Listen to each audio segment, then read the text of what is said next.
fait confiance et m'a demandé de constituer un nouveau gouvernement. Il m'a donné 3 indications. La première indication, c'est d'inscrire la composition du gouvernement dans la dynamique de la continuité qui a été celle qui a prévalu à son élection le 22 novembre dernier. Et cette continuité doit être bâtie sur la stabilité. C'est pourquoi vous avez pu constater que le gouvernement est constitué de 25 membres, 25 départements ministériels, conduits par 25 ministres, 7 ministres délégués, 3 ministres d'État, et constitué également par une institution de mission placée auprès du président du FASO, à savoir le ministre d'État, ministre auprès du président du FASO chargé de la réconciliation nationale, ce qui fait 33 membres du gouvernement. La deuxième orientation qu'il a donnée, c'est qu'il fallait faire en sorte que le gouvernement puisse inscrire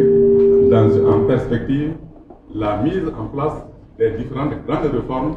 pour lesquelles il a pris des engagements avec les populations, avec le peuple.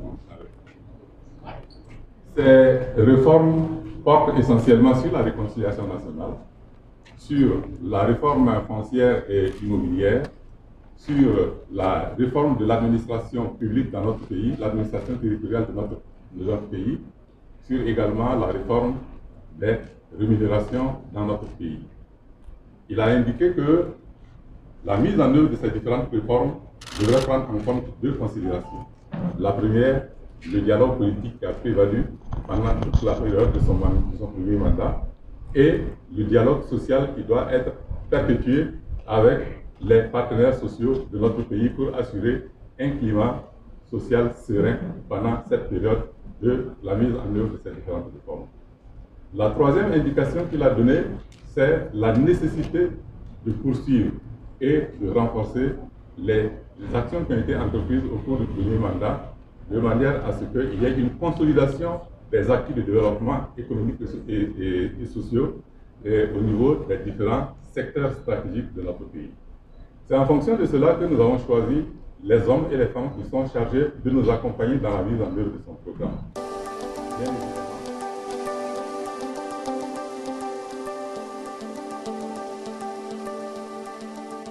Bien évidemment, vous